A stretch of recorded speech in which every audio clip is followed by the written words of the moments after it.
Hi everybody, my name is Dennis and welcome back to another album review.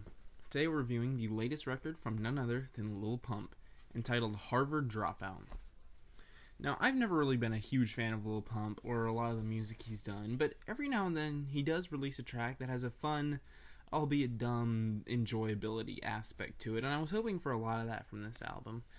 I wasn't too pleased with a lot of the singles that I heard beforehand, except for the song Racks on Racks, which I thought had a very strong beat, a very fun, catchy hook, and was really enjoyable overall. I thought the production was easily the best over the entire album on this song, and it ended up being a highlight for me.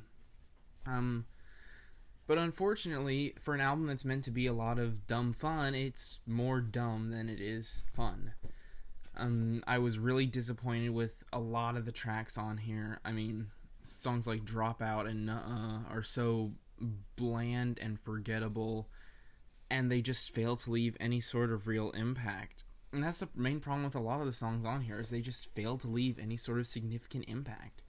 For a song that's supposed to just be a fun throwaway track, there's very little fun, and it ends up being very forgettable. I often have to listen to the song just to remember how it goes.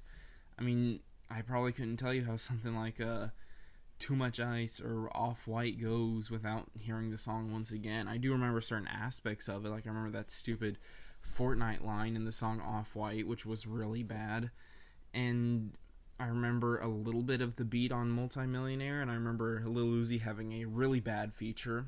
And there were really no good features on this album. Quavo is boring. Lil Uzi Vert's boring. Offset is horrible. YG and 2 Chainz are completely forgettable. Probably Lil Wayne was the only half-decent feature, and even then, he wasn't all that great. I think he brought the song Be Like Me down a good amount. And Be Like Me was actually one of the better tracks on the album. I thought it was more fun. It was definitely very dumb and very arrogant, but I think there were some funny quips throughout, and it kind of had a fun sense of the arrogance too. I don't know how to explain it, but exactly, because it's very unnecessarily self-centered, and it's really idiotic, arrogant, and just you want to just like ask Lil Pump, like, what was going through your head through this song? Like, that not that many people really want to be just like you. But still, I think this arrogance is almost kind of meta in this song, where he says stuff like, I'm a millionaire, but I still don't know how to read.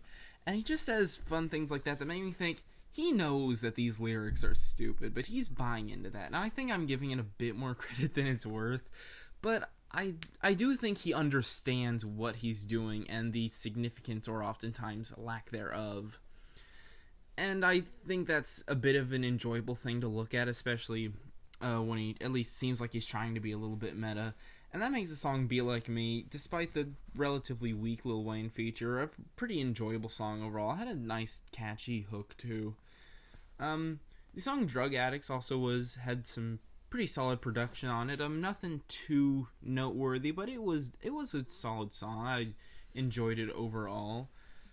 There were a few strange things here and there, like the song Esket It was really forgettable, and the song Who Dat really stands out, the closing track on the album, where I don't know if he'd just woken up when he started recording this or what, but the vocals are absolutely horrible.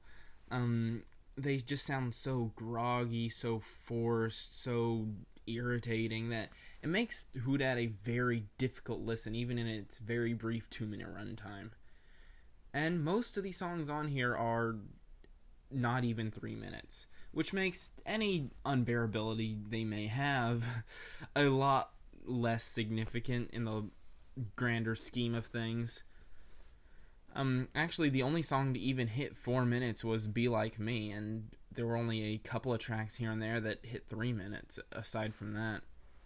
So for a 16-track album, being only 40 minutes long really isn't that bad, lengthwise at least. Overall, I really just don't have a whole lot to say about this. I mean, he does have his moments of having a fun, quirky flow, like on some of the songs that I mentioned earlier that I enjoyed more, but when you have just the brain dead stupidity without any of the tongue-in-cheek humor or any of the fun, like something that you see in a Vroom Vroom Vroom, which is just idiotic, Butterfly Doors, which isn't very fun at all, it makes it really hard to enjoy. Because I don't think there's anything wrong with putting out a dumb, fun record, but if it's not fun, then what's its purpose? Because for most of the songs on here, I fail to see any purpose to it, especially when they have horrible production, like on something like Stripper Name, or even a For Show just being really frustrating on the ears, that it makes it really difficult to sit through this entire thing happily. Like I said before, the length of the tracks do help to ease this down a bit. They are very, very brief, and there are a couple of decent tracks scattered throughout.